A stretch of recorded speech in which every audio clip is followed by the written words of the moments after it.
Hello, I'm Jim Cuno, president of the J. Paul Getty Trust. Welcome to Art and Ideas, a podcast in which I speak to artists, conservators, authors, and scholars about their work. This exhibition gives the opportunity to talk in a way of a new narrative, students and master teaching and learning.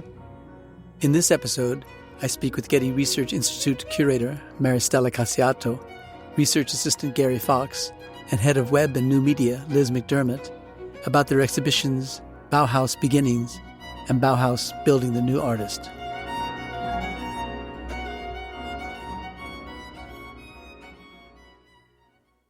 The Bauhaus was founded in 1919, 100 years ago this year, in Weimar, Germany, in the wake of the destruction of the First World War.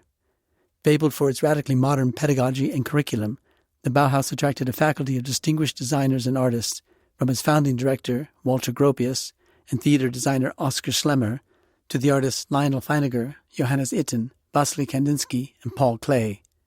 The Getty Research Institute exhibition, Bauhaus Beginnings, focuses on the studio exercises of Bauhaus teachers and students, color wheels, grids and triangles, photographs and photograms that reveal the learning experience at the Bauhaus. Accompanying the gallery exhibition is an online interactive exhibition, Bauhaus Building the New Artist. This includes dozens of documents and images not in the gallery exhibition and allows the online visitor to engage with the color and shape exercises that form the basis of the Bauhaus pedagogy and curriculum.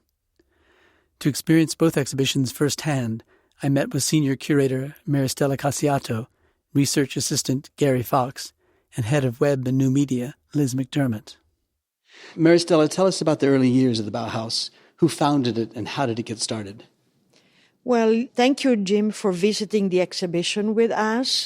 The Bauhaus was founded in Weimar 100 years ago. So basically, we are celebrating a very important anniversary.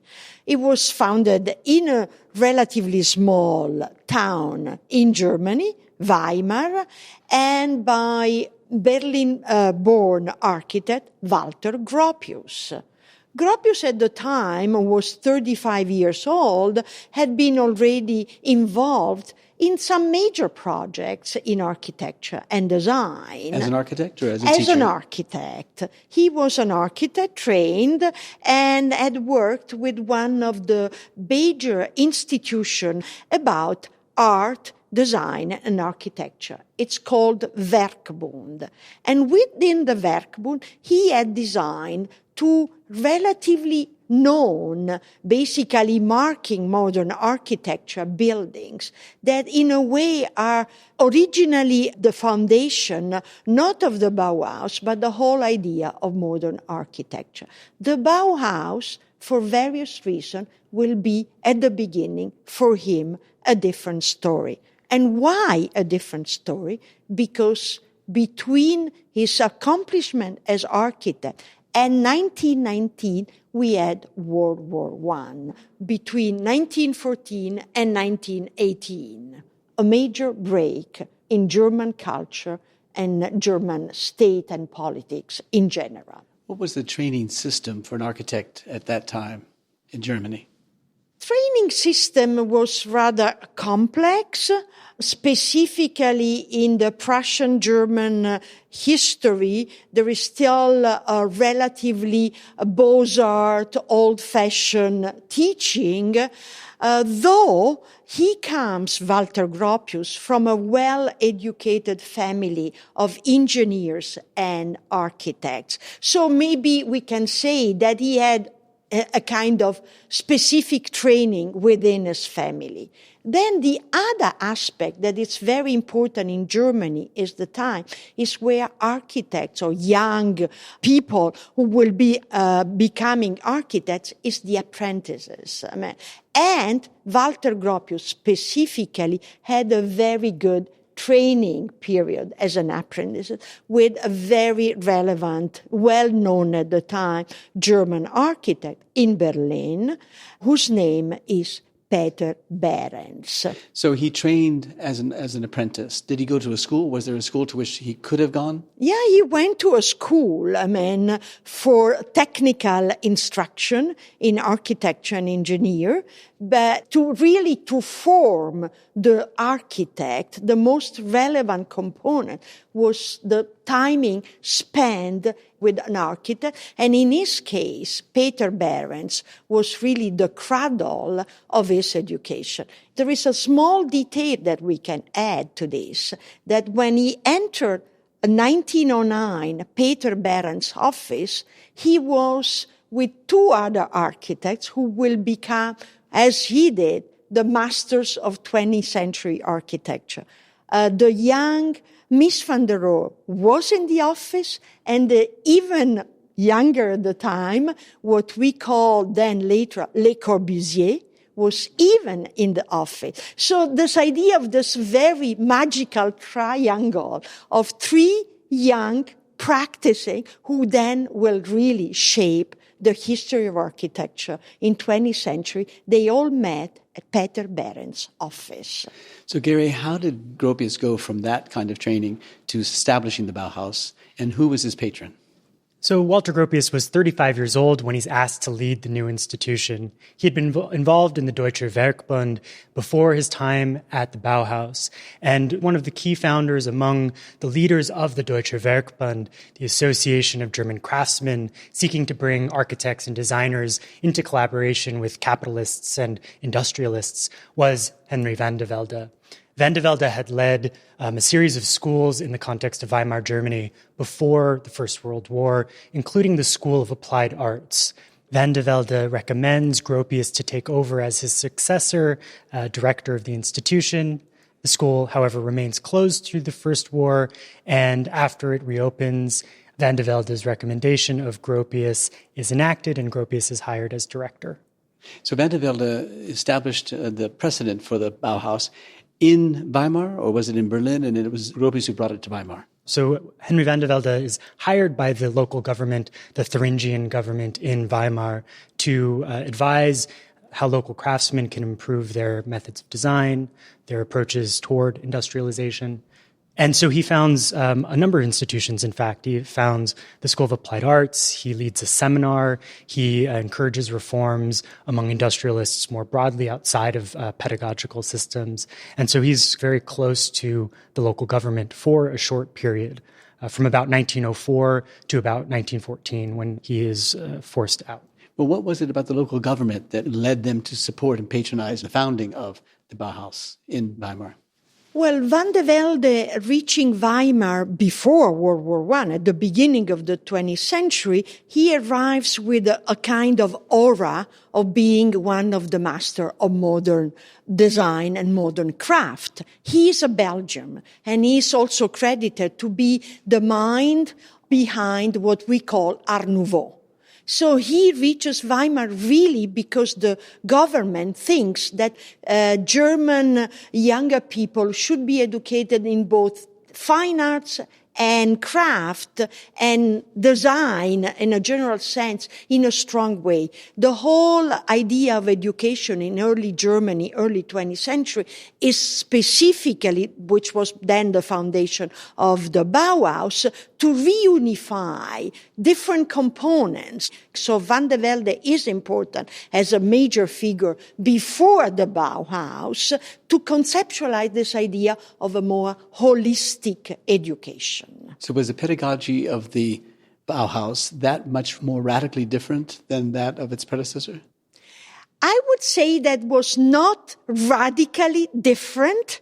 It was the way Gropius reconceptualized certain ideas as a consequence also of his experience in World War I. I mean, the idea of the destruction, the need for reconceive an identity of the German culture was really the gear, the major motor. So they are more conceptual and I would say theoretical background that are definitely intertwined with the van der Velde early conceptual idea of arts and crafts together. Yeah. Gary? One of the radical propositions that Henry van de Velde lays out is that art and artistic spirit should be brought into everyday life, that art shouldn't be restricted to the walls of a gallery or the space of a museum, but in fact can be imbued through design objects, things like cabinets and lamps, into everyday life, making it available to working-class citizens. This is a radical proposition, one might argue, in 1904, that is brought into the ethos of the Bauhaus, which Gropius picks up on. Gropius, however, along with the early masters at the school, including Johannes Itten, will propose a reformulation of the pedagogical structure. So the structure of workshops persists from the earlier school. However, the introduction of a preliminary course, the first-year curriculum, will be foundational to the reformulation of the institution. Was there a hierarchy within the pedagogy? There was no hierarchy at all at the Bauhaus in a certain way, not even a hierarchy between masters and students. That's one of the concepts that Gropius brings into the idea. Is that what makes it truly radical then? That kind of lack of hierarchy? This is one of the radical aspects, but I would say that the ethos of the Bauhaus is also very strongly related to a kind of spiritual component that Gropius keeps into the school, not only by the Werkbund experience, the more, let's say, industrial architecture, but also the German expressionism is an important component in terms of adding the spiritual to the material. And those two poles, spiritual and material, are very relevant in one of the first masters who reaches the Bauhaus, Kandinsky. Kandinsky had already published a very well-known book at the time that speaks about the Geist, the spirit, in the art. Now we're standing in the first gallery of the exhibition in which we're looking at works of art that are from the earliest days of the Bauhaus. Describe them for us and tell us how they represent these early ambitions of the Bauhaus. Well, the first gallery offers you an overview of precedents, like the Expressionist group, who were extremely active in Berlin and Hamburg, and Gropius was one of the members of those groups. And we are presenting an interesting selection of, for instance, Frühlicht. Frühlicht is the journal of the Expressionist group. The founder, the editor, is Bruno Taut. And we show also an open page from Frühlicht where you see one aspect of Expressionist architecture is transparency, is the idea of the glass, the idea of the crystal, the fact that architecture can show what is around the world through this reflection into architecture. And we show a very early work of Mies van der Rohe, a skyscraper, completely glass skyscraper. Mies van der Rohe belongs to the same group and will be the third director of the Bauhaus. The first gallery, it's a kind of think tank for the Bauhaus. What is coming before the Bauhaus and is taking into the teaching curriculum some of the early work and the manifesto of the Bauhaus. I think one of the important aspects to highlight here is the fact that World War I has just closed, 1918. Artists and designers are returning from the war, characterized by unprecedented horrors, as the narrative often goes, things like aircraft bombing, armored tanks, mustard gas. And there's a reconsideration by 1919 on what it means to be modern. Is modernity meant to be tied to the machine and objects of industry, or is it in fact something else? And so we see German expressionists, designers, architects in the period reconsidering what it means to be modern and looking to different sources of inspiration, namely spirituality and medievalism. What about this work, this woodcut or linocut by Lionel Feininger? This is in the context, Gary, of what you were just describing to us. It precisely is. So we're looking at the manifesto announcing the opening of the school in 1919, published just slightly later in April of that year.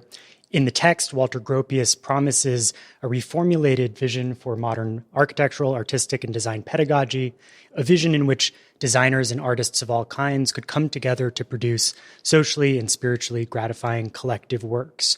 Gropius describes these works as buildings of the future, the Gesamtkunstwerk, the total work of art, and somewhat counterintuitively then, he asks one of the very first hires to the Bauhaus, the artist Lionel Feininger, to illustrate this idea of a building of the future with a neo-Gothic cathedral. And so we look at a woodcut of an image of a cathedral replete with flying buttresses, pointed arches, and rays of light emanating outward to signal the spiritual importance of this architectural vision. Why the woodcut? The woodcut is considered to be a technology introduced to Europe in the early Renaissance. 20th century designers will consider it to be a pre-industrial form of imagery production, and it would make sense that artists and designers rethinking their commitment to industry and to machine would look to a form of imagery production, a technology considered to predate the introduction of machinery and industrial techniques into modern design. Woodcut would be also an important component of German culture. Already, at the beginning of the idea of the printmaking, woodcut will be really something that represents the identity of German culture. The Bauhaus comes in after World War I, and the Bauhaus also need to find a way to give younger generation the idea that the German identity can be reconsidered and rejuvenated in a new modern context. So we don't have to think that the medievalism is only looking backward. Actually, this medievalism is looking forward. And the workshop on woodcuts is one of the first workshops at the Bauhaus. Was extremely successful because it's fostering an ancient art, but it's fostering an ancient art with new imagery. This whole initial gallery is about this polarity between an old culture and looking forward for a future modern identity. So this first gallery introduces us to some of the earliest teachers at the Bauhaus, Johannes Itten, Gerhard Marx, Lionel Feininger. How did they all come? How did all these international artists come to the Bauhaus so early in its life?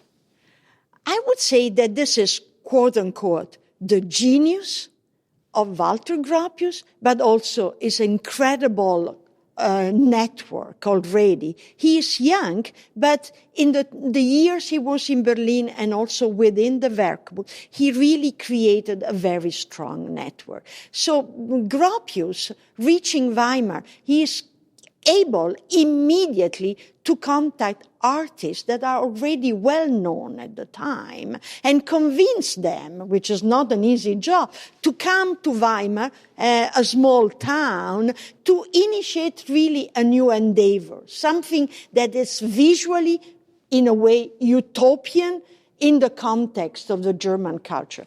Johannes Itten, an artist from Switzerland, he is among the first hired at the Bauhaus. At the time, he is in his 30s. He's still relatively young. But 1.5 years later, Kandinsky comes. Vasily Kandinsky is a Russian artist who at the time was already well known, not only in his country, but also in Germany. He is much more advanced in his career, but also in age. And you see how interesting it is to have artists, different generation, different background, to be together at the Bauhaus. Is this really a new mix of ideas that make the Bauhaus and Gropius' genius at the beginning so important, so revolutionary? Well, in addition to the initial teachers in the Bauhaus, the exhibition also begins with an accounting and a representation of the curriculum and the radical nature of that curriculum. Gary, maybe you could describe what we're looking at. Then not only is it a round wheel, but at the center of the wheel is the Bau itself, the building. Stemming from that then are different elements related to it. Yes, the curricular diagram designed by Walter Gropius would suggest a roadmap for how a student would proceed through the Bauhaus. So one would begin at the outside of the circle in their first year, entering the preliminary course, and would move progressively toward the center of that curricular diagram, moving through more specialized research into things like nature study, material study, still within that first year. Finally, then entering into a specialized workshop. Students would specialize in things like weaving, metalwork, stage, glass, different materially organized workshops. And then finally, at the very center, only the most advanced students would have been admitted to the study of building. So Bau is placed very centrally at the center of the curricular diagram. And what's interesting to point out here is the fact that architecture was not actually taught at the Bauhaus until 1927. One would be admitted to the study of architecture only by way of earning an apprenticeship at Walter Gropius's office. So very much like Walter Gropius studied with Peter Behrens himself, so too would students at the Bauhaus, after completing their study in a workshop, enter into the study of building.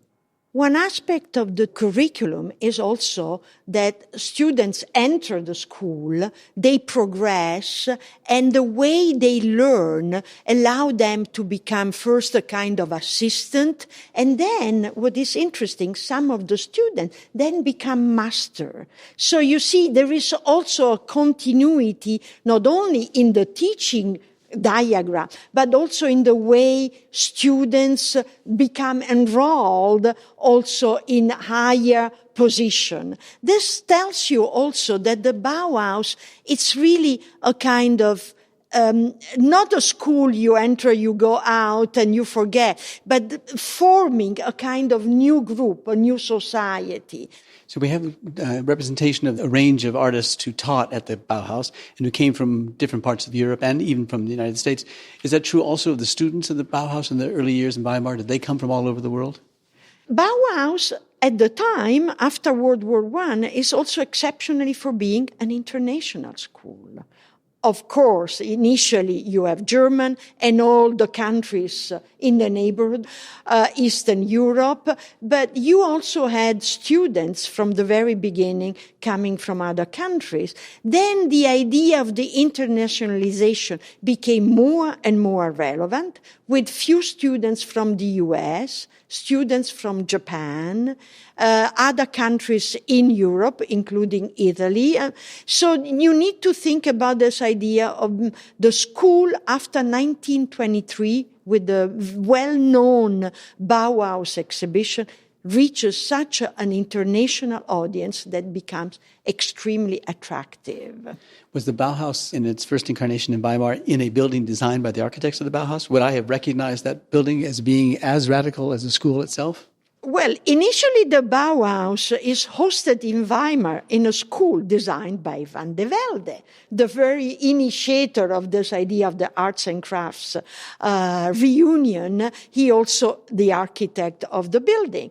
The school in Dessau, its second location, will also become relevant because Walter Gropius will have the great opportunity to design and build very quickly the building of the school. That's the celebrated building that we all think of as the Bauhaus. What caused them to move from Weimar to Dessau?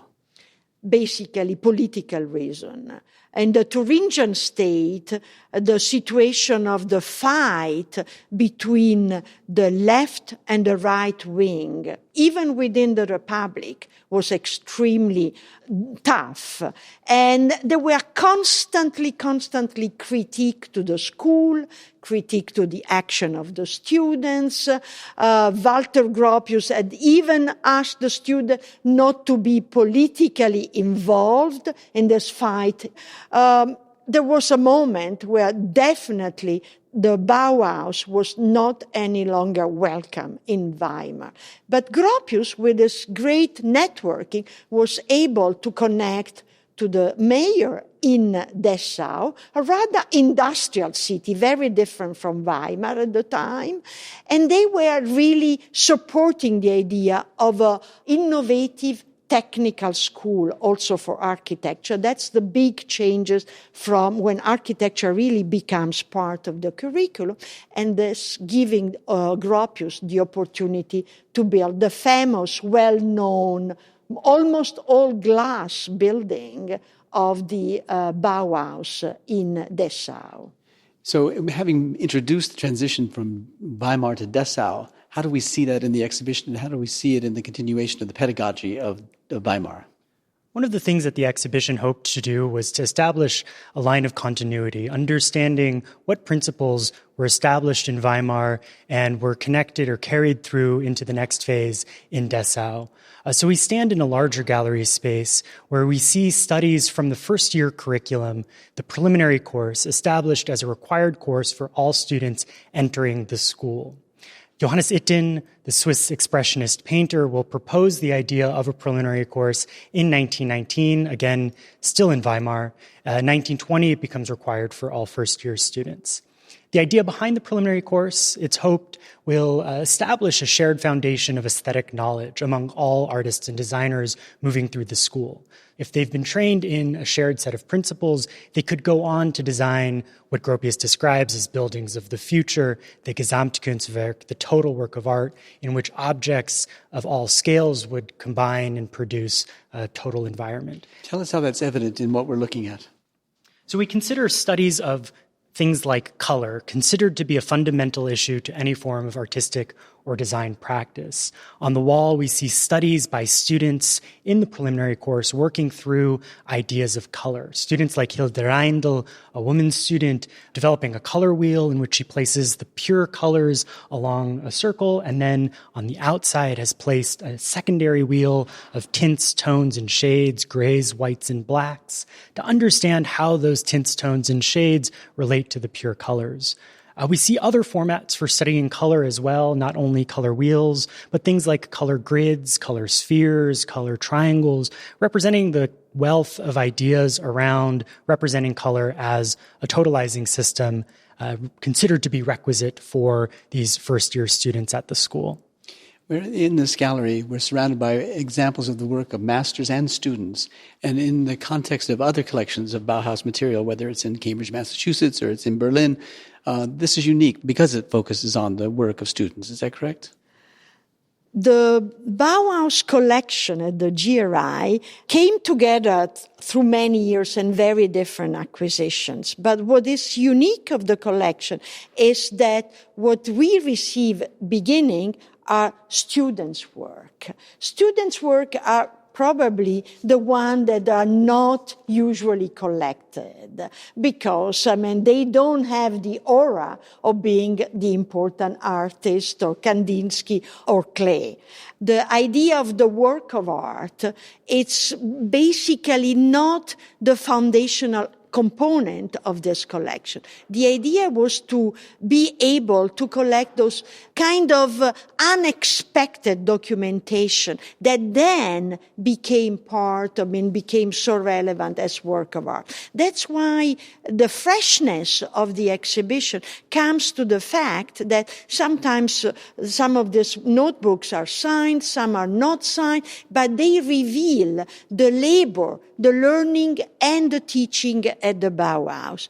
Now, it is true that there are other collections, and there are very extensive collections in Germany. This is not something that it's totally different, but the way we could assemble in this exhibition gives, the opportunity to talk in a way of a new narrative, students and master teaching and learning. So, Liz, tell us about the online exhibition and why it was necessary to have an online exhibition with this exhibition. Well, in early conversations that I had with Maristella, it became very clear that our materials were so rich and so dense that we couldn't tell all the stories that there are to tell in the gallery, combined with the fact that many of the materials that they discovered really benefited from closer looking in an online environment where we can bring in digital tools. We should say for the podcast listeners that we have in front of us a laptop, and on that laptop is the online exhibition. One of the challenges we had is taking these materials and taking the curatorial narrative, and how can we convey a gallery-like experience and the wonder of stepping into four walls in a room and looking at beautiful materials and bring the experience to a computer or mobile phone.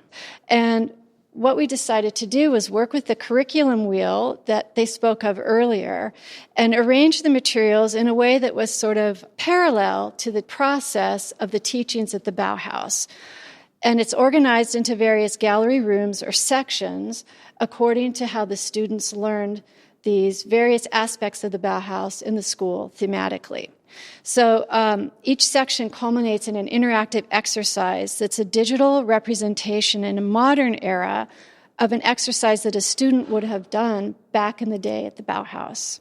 Is the exhibition, as we're seeing it online, a replica of the exhibition that we're seeing in the galleries, or is it supplementary to the exhibition we see in the galleries? It's supplementary to the exhibition in the galleries. Basically, the two exhibitions, they respond to each other, and also they allow our visitor of the web exhibition to get, as we said, a much closer looking at the objects. Some of the objects from our collection could not be included in the exhibition, not only for issue of space, but also because they are very delicate and very light sensitive. But the richness of the collection also allows us to show more documents if we go on a new media, like the web exhibition.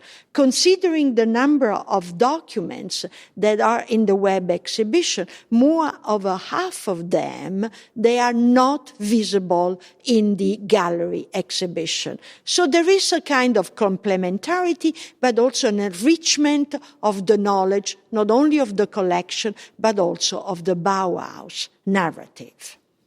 So one of our goals with the online exhibition was to bring these materials out globally and to give anybody with a mobile phone an opportunity to experience what it was like a little bit back in the time period. What other aspects of the online exhibition might the online visitor experience most fruitfully? Well, this second room or section of the online exhibition, Matter and Materials, there's a second interactive exercise. And the culmination of that section is called the Albers Paper Exercises, and it's based on an exercise that Josef Albers gave to his students. And he would give them these interesting challenges. And in this particular one, he would ask them to take an 8.5 by 11-inch piece of paper without using glue or anything else to create a 3D work of art. And we thought they were so fascinating and beautiful that we worked with a designer on our team who created a pattern based on one of those student works of art that anyone can download. There's 2 of them. They can download from our website. And then we also created 2 tutorial videos that explain how anybody can create one of these works of art. So this is exactly what a Bauhaus student would have been charged with by the master, to have created a silhouette like this. So the assignment that Josef Albers offers or develops in the context of the preliminary course would have students take a single piece of paper and test its material essence. So the assignment is actually quite simple. They can use cuts and folds, minimal glue, minimal tools, and produce no waste. And the assignment then is through these very kind of easy constraints to produce the possibility of invention. And that's exactly what characterizes many of the studies that we see in the context of the preliminary course. Through a constrained set of variables, a constrained set of possibilities, would come the possibility for invention.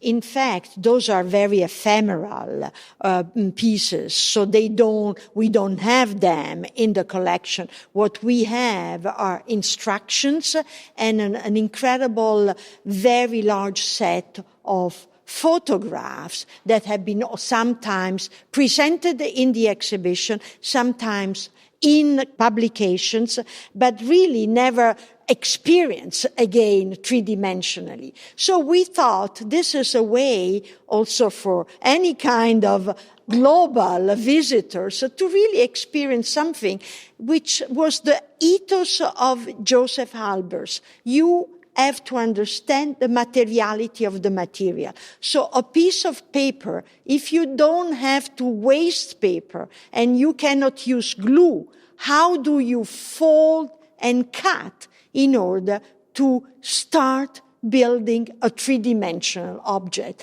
This allows you also to understand, like through those studies that are really at the very bottom level of the teaching curriculum, you start also learning three-dimensionality and then maybe architecture. One of the challenges of creating the video is after we made the patterns, they actually are not so easy. And we had to practice 5, 6, 7 times in order to figure out actually how they were constructed so that we could then make it into basically a recipe that anyone could follow in the video. And there's also in the exhibition and on the online exhibition representation of how the students inhabited this kind of experimentation. Not only did they cut things out of paper or paint things on paper, but they actually performed the works that they were charged by their teachers to make. The Bauhaus was extremely important also as daily life, where students really spending 8 hours, even more, in the classes, and then enjoying their life. So even in the gallery exhibition, we have many murals, photos from the GRI collection, where we show the students' life. Now, among the many activities of the student, masters supported the idea that dancing and exercising the body within the space will also be part of their learning process. So some of the masters, specifically Schlemmer, was very much in favor of allowing the student to express their creativity through the dancing. And we have many of these exercises. In this particular one that we're looking at, this is by Oscar Schlemmer, just as you described it, the triadic ballet. The Triadische Ballet is one of the first dancing performances by Schlemmer. He already prepared this when he was still a professor in Stuttgart in 1922, but then experienced and staged it many times in Weimar. What we see in our online exhibition is a very rare clip of a stage of the Triadische Ballet in Dessau. So for the opening of Walter Gropius' new building. What you see in this clip is the man dancing is Schlemmer himself. He was used to be part of the dancing group in most of his performances. But it's quite like his rather abstract paintings come to life on stage.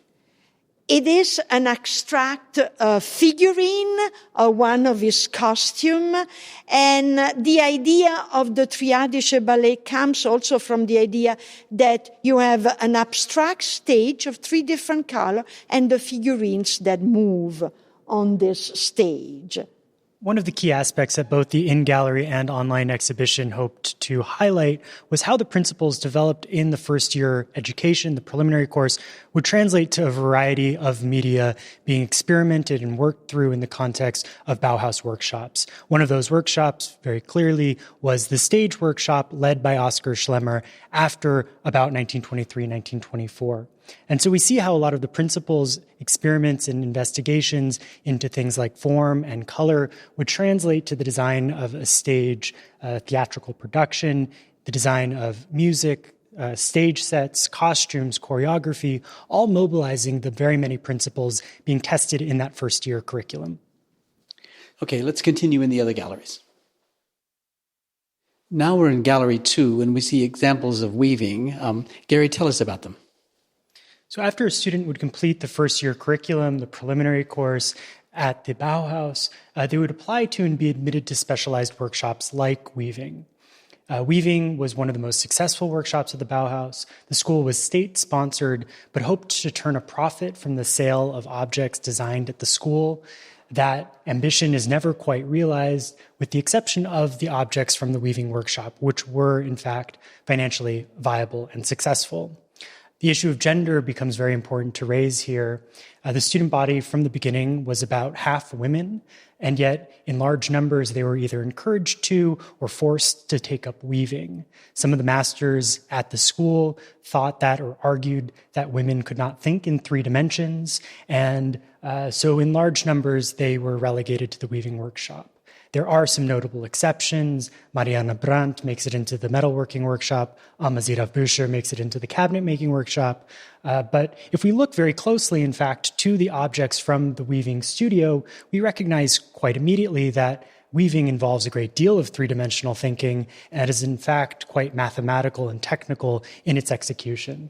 So we stand in front of a few objects being produced from weavers in the weaving studio, designs, woven textile samples, demonstrating the full expression of experimentation with the medium, mobilizing principles of color, interactions of color, formal composition, through the development of woven textile. We see, for example, a design by Günther Stolz, the only woman at the Bauhaus to receive the title of master. There were many women teaching at the Bauhaus, but they were only deemed teachers. Günther Stolz earns for herself, one might say, the title of master in the weaving studio. So in the exhibition itself and online, one gets a real sense of the instruction of the Bauhaus and the life of the students and the interaction of students and teacher. It was a heyday of design instruction and design in Germany and in Europe, for that matter. But it rapidly comes to a close. Tell us about the end of the Bauhaus. The end of the Bauhaus, for many reasons, can be a sad ending. The school, after Ms. van der Rohe is selected to be the new director, the third director of the school needs to leave also Dessau, the second location. Why does it leave Dessau? There is a lot of pressure on the Bauhaus within the same political situation that stressed the moving from Weimar to Dessau. The mayor of Dessau is not any longer supporting the school. The new director of the Bauhaus, the second, Hannes Meyer, a Swiss architect, show an extremely strong communist approach to his teaching and to the school environment, and the support of the municipality of Dessau basically ended. A new director comes in, Ludwig Mies van der Rohe, but the school also needs to close. And it moves quickly, very quickly. Students still recall that during one night they had to pack and move, and they went to Berlin. What year was this? 1932. Difficult year in Germany. The year of the election, the year of National Socialism becoming the major party. After Adolf Hitler coming to power, Mies has enough connection in Berlin to find a small space for the Bauhaus. We are in the neighborhood of the city, Steglitz.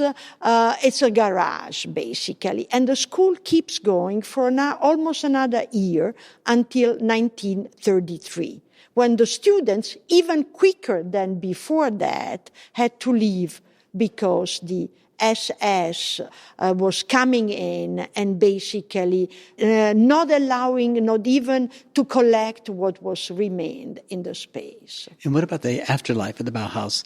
Mies goes to Chicago, Gropius goes to Cambridge, Massachusetts. Yeah, we consider one of the larger aspects of the Bauhaus legacy to be the diaspora of the many masters and students associated with the school. In some cases, figures are forced to leave Germany. In others, they choose to leave Germany given the political situation. So we find figures like Josef Albers, who had been a student and then a master at the Bauhaus, leaving for the United States. He teaches at Black Mountain and then Yale. We have, of course, Walter Gropius, who ends up at the GSD, the Graduate School of Design at Harvard. Moholy Nagy, who arrives to Chicago to found the new Bauhaus, later IIT. But elsewhere, we see figures like Hannes Meyer going to Mexico. We have Japanese students returning to Japan and bringing some Bauhaus pedagogy to institutions there. So we see quite an international diaspora of many Bauhaus ideas, pedagogical strategies, the ethos of the school being transmitted the world over. Some of the students were also becoming important architects. It's worth to mention the name of Ariel Sharon, who was a Jewish student who went back to his own country and Tel Aviv and started building in a very successful way what we call the White City of Tel Aviv. Basically an experience of a Bauhaus environment in architecture. We can consider this successful. One aspect of the exhibition is also to underline the fact that students were from international background, they came from various countries, some of them were Jewish, many of them were Jewish, and we have in the exhibition some work of students that then unfortunately ended up their life in concentration camp and they died. Well, it's an extraordinary exhibition that draws on the great resources of the Getty Research Institute to tell us about the life of the artist and the life of the students in the Bauhaus, both in Weimar and in Dessau. We should emphasize again that the exhibition has a life after the exhibition online. So congratulations, all of you, Liz, Gary, and Maristella. Thank you. Thanks so much for having us. Thank you.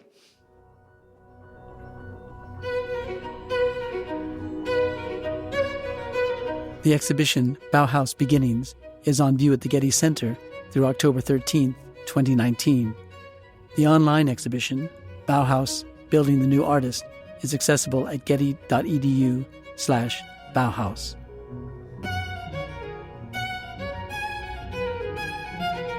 Our theme music comes from the Dharma at Big Sur, composed by John Adams for the opening of the Walt Disney Concert Hall in Los Angeles in 2003. It is licensed with permission from Hendon Music. Look for new episodes of Art and Ideas every other Wednesday. Subscribe on Apple Podcasts or Google Play Music. For photos, transcripts, and other resources, visit getty.edu/podcasts. Thanks for listening.